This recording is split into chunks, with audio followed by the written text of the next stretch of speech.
જુઓ, જ્યારે કોઈ હાડકું તૂટે ને ત્યારે એક્સરે મશીન આપણને એકદમ સ્પષ્ટ બતાવી દે છે કે ક્યાં તિરાડ પડી છે. હા, એકદમ ચોક્કસ. બરાબર ને? મતલબ એન્જિનિયરિંગની જેમ ડોક્ટર પેલા એક્સરે સામે આંગળી ચીંધીને સીધું જ કહી દે કે ભાઈ અહીંથી તૂટ્યું છે અને આ એનો પાક્કો ઈલાજ છે. સાચી વાત છે. ફિઝિકલ વસ્તુઓ પકડવી સહેલી છે. એક્ઝેક્ટલી. પણ જ્યારે અંદરથી કંઈક તૂટે, મતલબ કોઈ અદૃશ્ય આઘાત લાગે કે મનમાં ફ્રેક્ચર થાય, ત્યારે આ બધા જ મશીનો કામ કરવાનું બંધ કરી દે છે. હા, મનના એક્સરે નથી હોતા. હા, તો મનના આ અદૃશ્ય ફ્રેક્ચરને કેવી રીતે જોવું? અને એટલે જ આજની આ ગહન ચર્ચામાં આપણે લગભગ 2500 વર્ષ જૂની એક એવી સાયકોલોજીકલ ટૂલકીટ ખોલી રહ્યા છીએ જે મનના આ અદૃશ્ય ઘાવને સ્કેન કરે છે. અને આ કોઈ સામાન્ય ચર્ચા નથી. બિલકુલ નહીં. આપણે બૌદ્ધ દર્શનના અત્યંત મહત્વના ગ્રંથ ધમ્મપદના 10મા અધ્યાય, જેને દંડવગ્ગ કહેવાય છે, એના કેન્દ્રીય સિદ્ધાંતોનું વિશ્લેષણ કરીશું. આ કોઈ માત્ર પ્રાચીન કથાઓ નથી. ના, જરાય નહીં.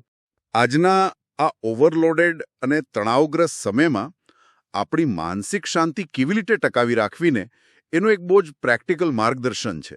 બરાબર. અને આ ગ્રંથ માનવ મનોવિજ્ઞાન અને અહિંસાના સિદ્ધાંતોને એટલી અદ્ભુત રીતે જોડે છે ને કે તમને આશ્ચર્ય થશે. આજે ભલે આપણી પાસે સ્માર્ટફોન હોય કે આર્ટિફિશિયલ ઇન્ટેલિજન્સ હોય, પણ આપણું મગજ તો એ જ છે ને. હા, માનવ મનનું જે ન્યુરોબાયોલોજીકલ માળખું છે ને તે 2500 વર્ષ પહેલા હતું એવું જ આજે પણ છે. આપણે આજે પણ ક્રોધ, ઈર્ષા અને અંદરના સંઘર્ષો સામે એ જ રીતે લડીએ છીએ જેમ સદીઓ પહેલાના લોકો લડતા હતા. સાવ સાચી વાત. એટલે આ દંડવગ્ગમાં હિંસા, સજા અને આધ્યાત્મિક જાગૃતિની જે વાતો વર્ણવેલી છે ને તે સીધી આપણી આજના દિવસની માનસિક ગૂંચવણોને ઉકેલવા પર જ ફોકસ કરે છે. તો વાતની શરૂઆત આપણે એક બહુ જ રસપ્રદ શબ્દથી કરીએ. આ અધ્યાયનું નામ જ દંડવગ્ગ છે. હવે જુઓ, જ્યારે સામાન્ય રીતે આપણે દંડ શબ્દ સાંભળીએ એટલે સીધો વિચાર શું આવે? પોલીસ, કોર્ટ, લાકડી કે કોઈ શારીરિક સજા, રાઈટ? હા, સમાજ વ્યવસ્થા જાળવવા માટે અપાતી સજા. એક્ઝેક્ટલી. પણ બુદ્ધના દર્શનમાં આ શબ્દનો અર્થ સાવ અલગ જ સંદર્ભમાં વપરાયો છે. અહીં દંડ એટલે કોઈ કાનૂની વ્યવસ્થાનો ભાગ નહીં, પણ આંતરિક પીડા આપવાની વાત છે. બિલકુલ. બુદ્ધના મતે કોઈ પણ પ્રકારની હિંસા, મતલબ કોઈને પણ દુઃખ કે પીડા આપવાની ક્રિયા છે ને તે દંડ છે. અચ્છા. અને આ અધ્યાયનો સૌથી મૂળભૂત નિયમ એ છે કે દંડનો સામનો ક્યારે દંડથી ન થઈ શકે. એટલે કે હિંસાનો જવાબ હિંસાથી નહીં. હા, હિંસાનો જવાબ હિંસાથી આપવો એ કોઈ ઉકેલ છે જ નહીં. એનું એકમાત્ર મારણ કરુણા અને સમજણ છે. આ વિચાર પાછળનો મુખ્ય આધાર એ સમાનતાનો સિદ્ધાંત છે. મતલબ દરેક જીવને પોતાનું અસ્તિત્વ વહાલું છે અને દરેક જીવ પીડાથી ડરે છે. બરાબર. પણ એક મિનિટ, આ તો બહુ આદર્શવાદી અને કદાચ થોડી અવાસ્તવિક વાત નથી લાગતી? કેવી રીતે? જુઓ, પ્રેક્ટિકલ દુનિયામાં જો કોઈ વ્યક્તિ ઈરાદાપૂર્વક મારું નુકસાન કરતો હોય, મારી કારકિર્દી બગાડતો હોય કે મારા પરિવારને નુકસાન પહોંચાડતો હોય, અને એવા સમયે હું તને કરુણા અને સમજણ બતાવું, તો હું તો સાવ એક સોફ્ટ ટાર્ગેટ બની જઈશ ને. શું આ સિદ્ધાંત માણસને પેસિવ એટલે કે એકદમ નિષ્ક્રિય અને લાચાર નથી બનાવી દેતો?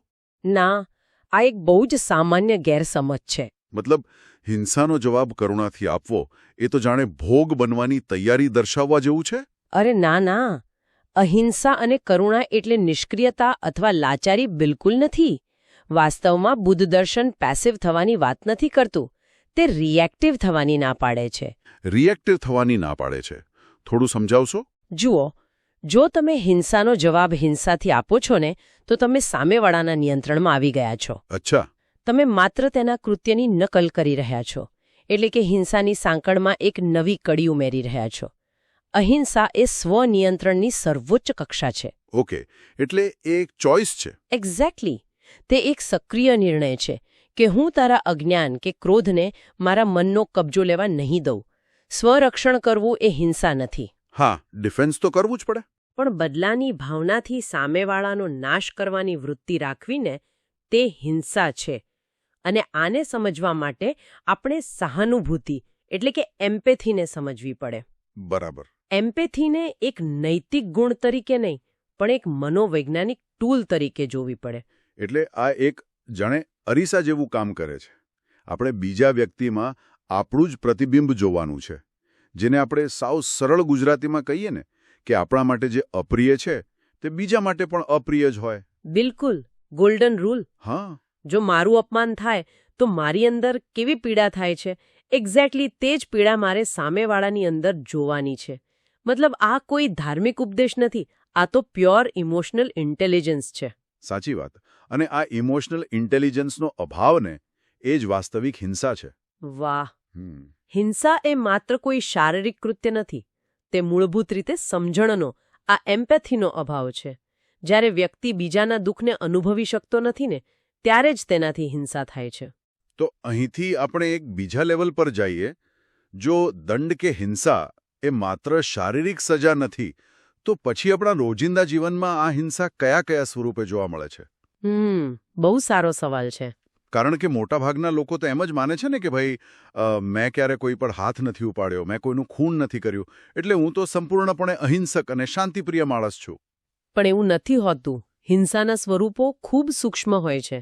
ધમ્મપદમાં એકદમ સ્પષ્ટ કરવામાં આવ્યું છે કે શબ્દોથી થતી હિંસા એ અત્યંત ગંભીર નુકસાન છે. શબ્દોથી થતી હિંસા? હા, કોઈને કડવા શબ્દો કહેવા, ટોણા મારવા કે સતત અપમાનિત કરવા, આ બધું મગજમાં એ જ પેઇન સેન્ટર્સને સક્રિય કરે છે જે કોઈ શારીરિક ઈજા થવાથી સક્રિય થાય છે. બાપરે! એટલે કોઈને ખરાબ બોલવું એ ફિઝિકલ મારવા બરાબર જ છે. એક્ઝેક્ટલી. ન્યુરોસાયન્સ પણ હવે સાબિત કરે છે કે સામાજિક કે શાબ્દિક બહિષ્કાર એ શારીરિક દુઃખ જેટલો જ પીડાદાયક હોય છે. ગજબ. સિદ્ધાંત: જે બીજા પર હિંસા કરે છે ને, તેને ક્યારે આંતરિક શાંતિ મળતી નથી. હવે અહીંયા મારે આ કર્મના સિદ્ધાંત પર થોડું પુશબેક આપવું છે. હા, બોલો ને. કારણ કે આપણે આપણી આસપાસ જોઈએ છીએ, મતલબ કોર્પોરેટ જગતમાં કે રાજકારણમાં જે લોકો બીજાને કચડીને આગળ વધે છે, ચાલાકી કરે છે, તેઓ તો આપણને ખૂબ સફળ અને સુખી દેખાતા હોય છે. બહારથી એવું લાગે. હા, તેમની પાસે સત્તા છે, બહુ બધી સંપત્તિ છે. તો પછી આ શાંતિ નથી મળતી વાળો કર્મના સિદ્ધાંતનો ખ્યાલ વાસ્તવિકતામાં કેવી રીતે કામ કરે છે? શું આ માત્ર ગરીબ અને નિસહાય લોકો માટેનો એક આશ્વાસન આપતો વિચાર નથી કે ભાઈ ભગવાન બધું જુએ છે? જુઓ, બહારથી દેખાતી સફળતા અને આંતરિક શાંતિ, આ બંને વચ્ચે બહુ મોટો તફાવત છે. અચ્છા. કર્મનો સિદ્ધાંત એ કોઈ આકાશમાં બેઠેલો જજ નથી જે ઉપરથી સજા આપે છે. તે ન્યુરોપ્લાસ્ટિસિટી અને મનોવિજ્ઞાનનો નિયમ છે. ન્યુરોપ્લાસ્ટિસિટી એટલે? તમે સતત બીજાનું નુકસાન કરો છો, ચાલાકી કરો છો ને, ત્યારે તમારું મગજ સતત થ્રેટ મોડમાં રહેવા ટેવાઈ જાય છે. Threat mode? હા, એટલે સતત ભયનું વાતાવરણ. હા. તમને સતત એવો જ ડર રહે છે કે બીજો કોઈ પણ તમારી સાથે આવું જ કરશે. આ જે પેરેનોયા અને અવિશ્વાસ છે ને, એ વ્યક્તિની ઊંઘ ઉડાડી દે છે.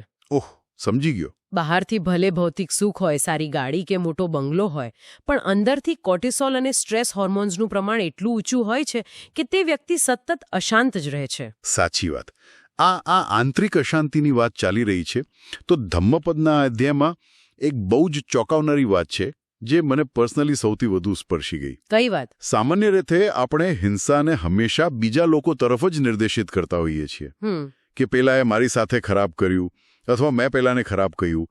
પણ સૌથી મોટી હિંસા એ આંતરિક હિંસા છે. બિલકુલ. પોતાની જાતને નફરત કરવી, સતત સેલ્ફ ડાઉટમાં રહેવું અને પોતાના જ વિશે નકારાત્મક વિચારો કરવા. હા, આ બહુ જ કોમન છે આજકાલ. અને આને હું એક મેડિકલ કન્ડિશન સાથે સરખાવવા માંગીશ. આ જાણે કે એક માનસિક ઓટો ઇમ્યુન રોગ છે. ઓહ, સરસ એનાલોજી છે. કારણ કે જેમ શારીરિક ઓટો ઇમ્યુન રોગમાં આપણા શરીરની જ રોગ પ્રતિકારક શક્તિ ભૂલથી આપણા પોતાના જ સ્વસ્થ કોષો પર હુમલો કરવા લાગે છે ને, તેમ મનમાં જ્યારે આ આંતરિક હિંસા શરૂ થાય છે ત્યારે આપણું પોતાનું જ મગજ, આપણી પોતાની ક્રિટિકલ થિંકિંગ સિસ્ટમ એ આપણા જ આત્મસન્માન અને શાંતિ પર સતત હુમલો કર્યા કરે છે. અદ્ભુત. આ ઓટો ઇમ્યુન રોગની સરખામણી આખી પ્રક્રિયાને બહુ જ સ્પષ્ટ રીતે સમજાવે છે. જ્યારે આંતરિક હિંસા થાય છે ને, ત્યારે મન ખરેખર પોતાના જ અસ્તિત્વ સામે યુદ્ધે ચઢે છે. સાચી વાત છે. પોતાની જાતને સતત કોસતા રહેવાથી મગજમાં ક્રોનિક સ્ટ્રેસ જનરેટ થાય છે. અને જ્ઞાની વ્યક્તિ કોઈને નુકસાન એટલે નથી પહોંચાડતો કારણ કે તેણે આ આંતરિક યુદ્ધ જીતી લીધું હોય છે. મતલબ અંદર શાંતિ હોય તો બહાર પણ શાંતિ રહે. એક્ઝેક્ટલી. તેનામાં પોતાના માટે અને વિશ્વ માટે કરુણા હોય છે. જ્યાં સુધી તમે પોતાની અંદર આ ઓટો ઇમ્યુન એટેક બંધ નહીં કરો ને ત્યાં સુધી તમારી બહારની વર્તણૂકમાં ક્યાંક ને ક્યાંક ક્રોધ કે ચીડિયાપણું દેખાશે જ. ક્રોધમાં કરેલી ક્રિયા હંમેશા વિનાશ જ નોતરે છે. પછી ભલે તે ક્રોધ બીજા પર હોય કે પોતાની જાત પર હોય. તો હવે સવાલ એ ઊભો થાય છે કે આ માત્ર માનસિક વિચારો, આ એક ફિલોસોફી આપણા ભૌતિક શરીર પર, આપણી શારીરિક ઊર્જા પર કેવી રીતે અસર કરે છે? હા, એ સમજવું બહુ જરૂરી છે. કારણ કે આંતરિક હિંસા કે ક્રોધનો માત્ર એક વિચાર માણસને શારીરિક રીતે થકવી કેવી રીતે નાખે છે, આ મિકેનિઝમ સમજવા માટે આપણે પૂર્વની પ્રાચીન પરંપરાઓએ જ્ઞાનતંતુઓ અને શરીર વિજ્ઞાનને કેવી રીતે મેપ કર્યું હતું તે જોવું પડે. બરાબર. દાખલા તરીકે પતંજલિ યોગ સૂત્રમાં પણ અહિંસાને પ્રથમ યમ ગણવામાં આવ્યો છે. જુઓ, પતંજલિ યોગ સૂત્રમાં અહિંસા માત્ર એક નૈતિક આદેશ નથી, તે ઉચ્ચ આધ્યાત્મિક ઊર્જાને સંભાળવા માટેની એક પૂર્વ શરત છે. પૂર્વ શરત કઈ રીતે? જ્યારે આપણે બૌદ્ધ દર્શનની આ માનસિક અવસ્થાઓને યોગિક વિજ્ઞાન સાથે જોડીએ ને ત્યારે આપણે ચક્રોની વ્યવસ્થા સમજવી પડે. અચ્છા, પેલા 7 ચક્રો? હા, ચક્રો એટલે આપણા શરીરના મુખ્ય એનર્જી અને નર્વસ સિસ્ટમના હબ્સ. આમાં સૌથી કેન્દ્રમાં આવે છે અનાહત ચક્ર, જેને આપણે હૃદય ચક્ર પણ કહીએ છીએ. ઓકે. આ ચક્ર એમ્પથી, પ્રેમ, દયા અને ક્ષમાનું કેન્દ્ર છે. જ્યારે વ્યક્તિ સહાનુભૂતિ અનુભવે છે ને ત્યારે આ ઊર્જા કેન્દ્ર એકદમ ખુલ્લું અને સક્રિય હોય છે. પણ જ્યારે કોઈ કારણસર આ અનાહત ચક્ર બ્લોક થઈ જાય છે ત્યારે આ એમ્પથીનો પ્રવાહ અટકી જાય છે, ખરું? બિલકુલ. અને ત્યારે પિક્ચરમાં આવે છે બીજું એક અત્યંત શક્તિશાળી કેન્દ્ર, મણિપુર ચક્ર, જે આપણી નાભી પાસે આવેલું છે. હા, મણિપુર ચક્ર એ અગ્નિ, કર્મ અને શક્તિનું કેન્દ્ર છે. હા, બરાબર. અને ક્રોધ એ વાસ્તવમાં આ મણિપુર ચક્રનું જ અસંતુલન છે. આને આપણે એક બહુ જ સરળ મિકેનિકલ ઉદાહરણથી સમજીએ. હા, પ્લીઝ. મણિપુર ચક્ર જાણે એક કારનું બહુ જ પાવરફુલ એન્જિન છે જે સતત ઊર્જા અને પાવર જનરેટ કરે છે. અને અનાહત ચક્ર એ કારની કુલિંગ સિસ્ટમ છે. અરે વાહ! જ્યારે કુલિંગ સિસ્ટમ બરાબર કામ કરતી હોય ને ત્યારે પેલું એન્જિન ગમે તેટલી ઝડપે દોડે તો પણ કાર એકદમ સ્મૂથ ચાલે છે. હા, અને વાસ્તવમાં આનાથી વધુ જટિલ બાબત એ છે કે જ્યારે આ કુલિંગ સિસ્ટમ એટલે કે આપણી કરુણા અને એમ્પથી કામ કરવાનું બંધ કરે છે ને ત્યારે શું થાય? ત્યારે પેલું મણિપુર ચક્રનું એન્જિન કાબુ બહાર જઈને ઓવરહીટ થવા લાગે છે. ઓહ, એટલે ધુમાડા કાઢવા માંડે. એક્ઝેક્ટલી. હિંસા એ બીજું કંઈ નથી પણ આ ઓવરહીટ થયેલા એન્જિનનો બ્લાસ્ટ છે. આંતરિક ઊર્જાનું આ અસંતુલન બહારીય જગતમાં ક્રોધ અને હિંસાના રૂપમાં બહાર ફેંકાય છે. અને લોકો એમ માને છે કે ગુસ્સો કરવો એ શક્તિ છે. એ જ તો ભ્રમ છે. લોકો હિંસાને શક્તિનું પ્રદર્શન માને છે, પણ ઊર્જા વિજ્ઞાનના મતે હિંસા એ શક્તિ નથી, તે સિસ્ટમનો બ્રેકડાઉન છે. સિસ્ટમ ફેલિયર છે ટૂંકમાં. હા, તે દર્શાવે છે કે વ્યક્તિ પોતાની જ ઊર્જાને સંભાળી શકતો નથી. એટલે હિંસા એ એક આંતરિક બીમારીનું અંતિમ લક્ષણ છે. હવે જુઓ, આ આખી થિયરી, આ ચક્રોનું વિજ્ઞાન અને ઊર્જાની વાતો સાંભળવામાં અત્યંત રસપ્રદ છે. ચોક્કસ. પણ આપણે તેને પ્રેક્ટિકલ ગ્રાઉન્ડ પર લાવવી પડશે. હા, એ બહુ જ જરૂરી છે. એક સામાન્ય માણસ જે સવારે ઉઠીને ટ્રાફિક જામમાં ફસાય છે, ઓફિસમાં કટ્ટર સ્પર્ધા અને પોલિટિક્સનો સામનો કરે છે, પોતાના બોસની અયોગ્ય વાતો સાંભળે છે, રોજનું રૂટીન, અને સાંજે થાકીને એકદમ લોતપોત થઈને ઘરે આવે છે, તે વ્યક્તિ આ 2500 વર્ષ જૂના સિદ્ધાંતોને પોતાના આજના આ વ્યસ્ત અને તણાવગ્રસ્ત જીવનમાં કેવી રીતે લાગુ કરી શકે? શું આ ફિલોસોફી રોજિંદા જીવન માટે પ્રેક્ટિકલ છે ખરી? બિલકુલ પ્રેક્ટિકલ છે. કારણ કે કોઈ પણ ફિલોસોફી જો વ્યવહારમાં ન મૂકી શકાય ને તો તે માત્ર શબ્દોની જાળ છે. સાચી વાત. બૌદ્ધ દર્શન અને આ ઊર્જા વિજ્ઞાનને રોજિંદા જીવનમાં ઉતારવા માટેની એક બહુ જ સ્પષ્ટ 4 સ્ટેપની પ્રેક્ટિકલ ફ્રેમવર્ક છે. Okay, 4 steps. કયા કયા? પહેલું પગલું છે એમ્પથી પ્રેક્ટિસ, એટલે કે પરિપ્રેક્ષ્ય બદલવાનો પ્રયોગ. રોજિંદા જીવનમાં જ્યારે પણ કોઈ સંઘર્ષ થાય, કોઈને કડક રિપ્લાય આપવાનો હોય ને ત્યારે માત્ર ક્ષણભર માટે રોકાઈને વિચારવું કે સામેવાળાના દૃષ્ટિકોણથી આ પરિસ્થિતિ કેવી દેખાતી હશે. એટલે એમની જગ્યાએ ઊભા રહીને વિચારવું. હા, આ કોઈ ઉપકાર કરવાની વાત નથી, આ પરિસ્થિતિનું સાચું આકલન કરવાની વાત છે. અને બીજું પગલું છે એંગર કંટ્રોલ. જેના માટે સૌથી અસરકારક સાધન છે આ 10 સેકન્ડનો નિયમ. બહુ જ અગત્યનો નિયમ.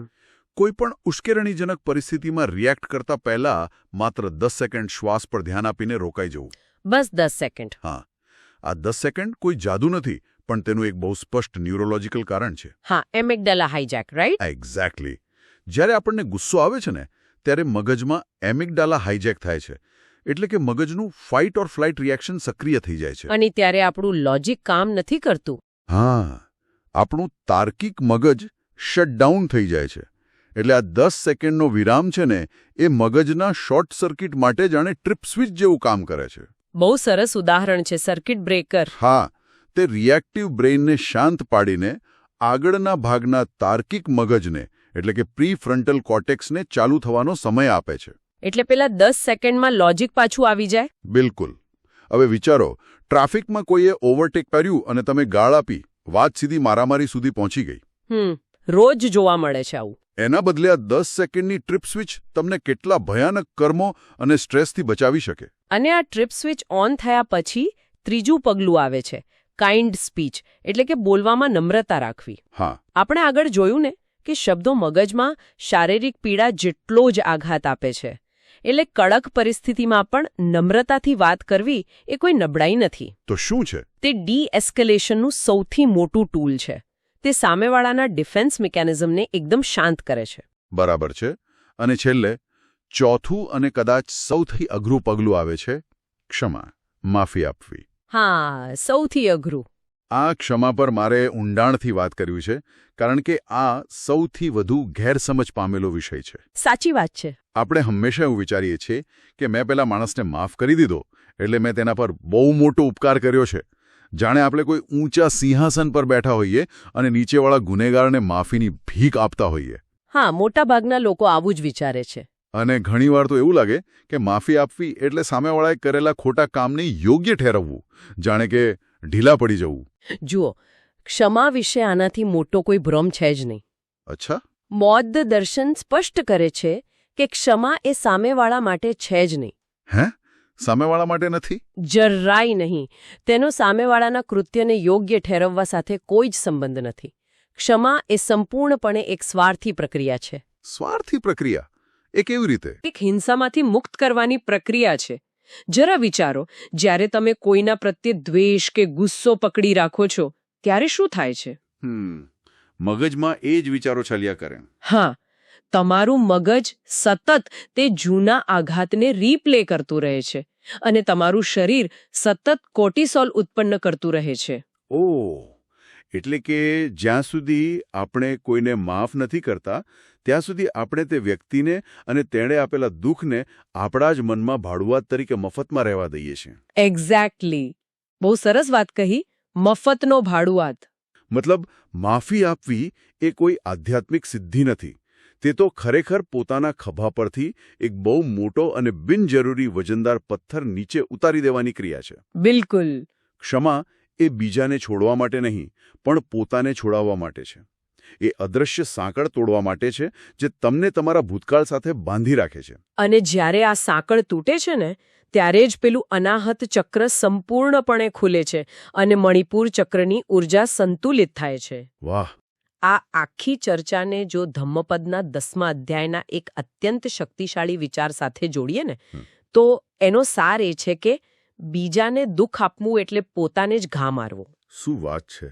હિંસા અને પીડા ક્યારે વન વે એટલે કે એક માર્ગી હોતા જ નથી. હિંસા ક્યારે બહારથી શરૂ નથી થતી.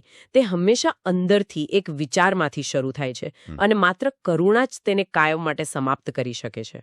તો આ બધી જ મનોવૈજ્ઞાનિક, ન્યુરોબાયોલોજીકલ અને આધ્યાત્મિક બાબતોને સમજ્યા પછી આ ચર્ચાના અંતે એક બહુ જ ઊંડો અને કદાચ આપણને અંદરથી હચમચાવી દે તેવો વિચાર આવે છે. હા, કયો વિચાર? આપણે હંમેશા દુનિયામાં શાંતિની વાતો કરીએ છીએ, સમાજમાં હિંસા ઓછી થવી જોઈએ તેવી ચર્ચાઓ કરીએ છીએ. હા, રોજ ન્યૂઝમાં એ જ ચાલે છે. પણ જો આ બધી જ બાહ્ય હિંસા, રસ્તા પરનો પેલો રોડ રેજ, સોશિયલ મીડિયા પરની નફરત અને જગતમાં ચાલતા મોટા મોટા સંઘર્ષો, જો આ બધું જ ખરેખર આપણી પોતાની જ જાત પ્રત્યેની આંતરિક નફરતનું જ પરિણામ હોય તો? આ બહુ મોટો પ્રશ્ન છે. જો આ બધું માત્ર આપણા અંદરના પેલા ઓટો ઇમ્યુન અસંતુલનનું જ બાહ્ય રૂપ હોય તો શું વિશ્વ શાંતિ લાવવાનો એકમાત્ર રસ્તો આપણા પોતાના મનમાં ચાલતા આ સ્વવિરોધી યુદ્ધને અટકાવવાનો જ છે? બહુ ડીપ થોટ છે આ. પોતાની જાત સાથે સંપૂર્ણ શાંતિ કર્યા વિના, પોતાની આંતરિક હિંસાના વાયરસને નાબૂદ કર્યા વિના શું આ જગત સાથે શાંતિ સ્થાપવી ક્યારે શક્ય છે ખરી? સાચી વાત. સમાધાન અંદર જ છે. એક્ઝેક્ટલી. આ એક એવો પ્રશ્ન છે જેના પર સમાધાનો બહાર નહીં પણ આપણી અંદર જ શોધવા પડશે. આ જ વિચાર સાથે આપણે આજની આ ગહન ચર્ચા અહીં જ પૂરી કરીએ છીએ. બસ 10 સેકન્ડના એ વિરામને યાદ રાખજો. હા, શોર્ટ સર્કિટ થતા અટકાવજો. અને હા, તમારી કુલિંગ સિસ્ટમને હંમેશા ચાલુ રાખજો. આ ચર્ચામાં જોડાવા બદલ ખૂબ ખૂબ આભાર. ફરી મળીશું.